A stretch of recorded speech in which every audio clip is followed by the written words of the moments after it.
Hello. So today we're going to talk about Auckland being named the world's most livable city. What this means, livable, is that it's the most comfortable place to live or the easiest place to live. And we'll learn more about it as we read the article. At the beginning, we have vocabulary, but I like to do that after. So let's just get into the article. Auckland named world's most livable city. The Economist Intelligence Unit has ranked 140 cities for the Global Livability Index 2021. The 5 cities below were at the top of the list, scoring highly in healthcare, education, stability, infrastructure, culture, and entertainment during the survey period from February 22nd to March 21st. The ranking also considered how cities managed the COVID-19 pandemic, which had a significant impact on the results. So, Auckland takes first place from Vienna. Auckland in the north of New Zealand replaced Austria's capital at the top of the livability ranking. This is mostly because of how well New Zealand controlled the COVID-19 pandemic, which has generally allowed people there to continue living normally. Meanwhile, Vienna, like many other cities in Europe, struggled to keep schools, restaurants, and cultural and sports events open during the second coronavirus wave, which seems to explain the city's fall from 1st to 12th place. Osaka in Japan takes second place. Japan's third largest city, Osaka, has risen 2 places, replacing Melbourne as the second most livable city in the world. Osaka, like Tokyo in 4th place, had top scores for stability and healthcare. 3. Adelaide is the top Australian city. South Australia's capital city, Adelaide, took the 3rd position in this year's ranking. Adelaide scored full marks for healthcare and education and was one of 4 Australian cities in the top 10. New Zealand, like New Zealand, Australia has also controlled the pandemic well. Wellington and Tokyo share 4th place. There is no 5th place in this year's ranking. Instead, 2 capital cities share 4th place, Wellington in New Zealand and Tokyo in Japan. Wellington rose 11 positions and Tokyo rose 3. Upasana Dutt from the Economist Intelligence Unit said the cities at the top of this year's list are mostly the ones that have managed the pandemic the best. However, perhaps unsurprisingly, the overall global livability score dropped 7 points compared to pre-pandemic levels. What do you think that means, the overall global livability score? Are they saying how comfortable it is to live on Earth? Because yes, I think that has gotten worse. Now let's go back to the vocabulary. Okay, at the top. Stability. Okay, this is a noun. It means a state. It's the state of not changing or being unlikely to change. So if something is unlikely to change, then we say that is stability. Example, peace and stability are critical to the global economy. Another example, cities that have a high livability ranking usually have solid stability. Infrastructure, that's a noun. Basic structures such as roads, communication networks, power grids, etc., that a place needs to function.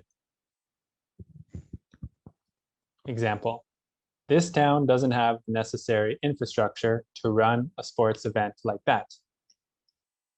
Another example, we are committed to developing infrastructure in this area. Struggle, a verb, means to experience difficulty dealing with or handling something.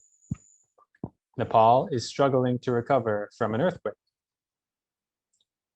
Another example, I am struggling to eat healthy every day. Wave, noun, a sudden instance or increase in an activity or motion, etc. A wave of protests across France has led to violence in several cities. A wave. So this is kind of confusing because a wave also refers to something coming from the ocean. The water coming from the ocean is a wave. But this, as you can see, it's an instance or an increase in an activity. I could do another one, another sentence. A wave of depression has hit our city. That means a lot of people have become depressed. Livable, an adjective which we use to describe something. Suitable or pleasant to live in. Vienna was recently voted the most livable city in the world. And this year, Auckland was the most livable city. Full marks, the highest score possible on a test, exam, etc. She got full marks on her final exam. Or Auckland got full marks on stability. Now click on the link in the description to access this page and try to make your own sentence with each word. It's very helpful to do that. And we have discussion questions at the bottom. Let's talk about that.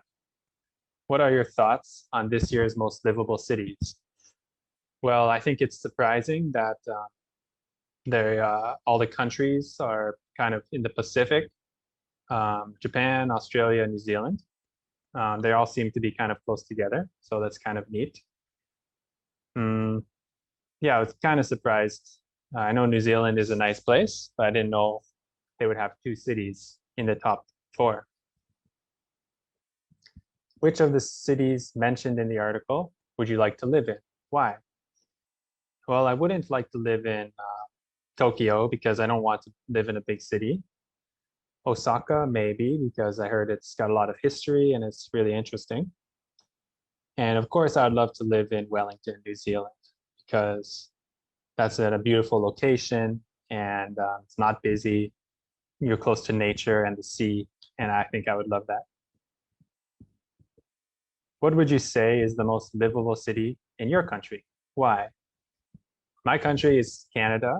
The most livable city, they say it's Vancouver, but it's really expensive. So I don't think for me it's that livable.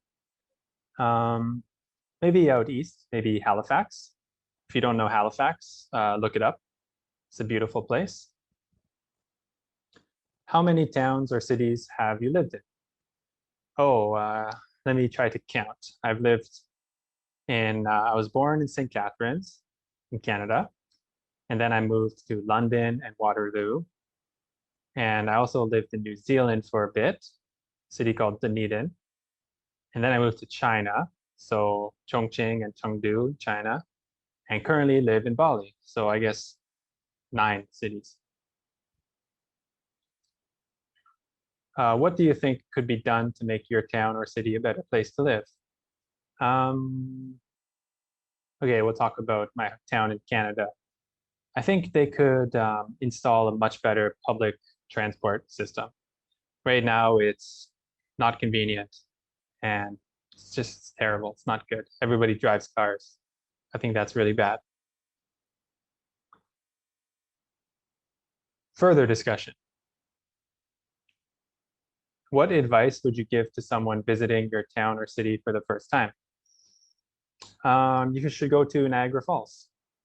Niagara Falls is the biggest waterfall in Canada, and it's really neat. What would you say your town or city is best known for? We're known for wine. We produce the best wine in Canada, and there's many, many wineries. And like I said, we're also known for Niagara Falls. What would you miss most about your town or city if you were to move? I already have moved, and I guess I do miss my family and friends the most. 4, do any of your friends or family live abroad? Why did they move? Some of my family members live in the States, the US, and I live in Bali. So that's all. Are there any parts of your country that you could never see yourself living in? I wouldn't really want to live in a big city like Toronto or Vancouver. Maybe Vancouver, but I think Toronto is too big. Not interested. Okay, so to practice your English, you can definitely write answers to each discussion question. So open the link in the description, get a piece of paper, and write a couple sentences for each question. It will really help you to create, to be creative, compose something. Okay, that's the end. So read the article for yourself, learn the vocabulary, and answer the discussion questions. And have a great day.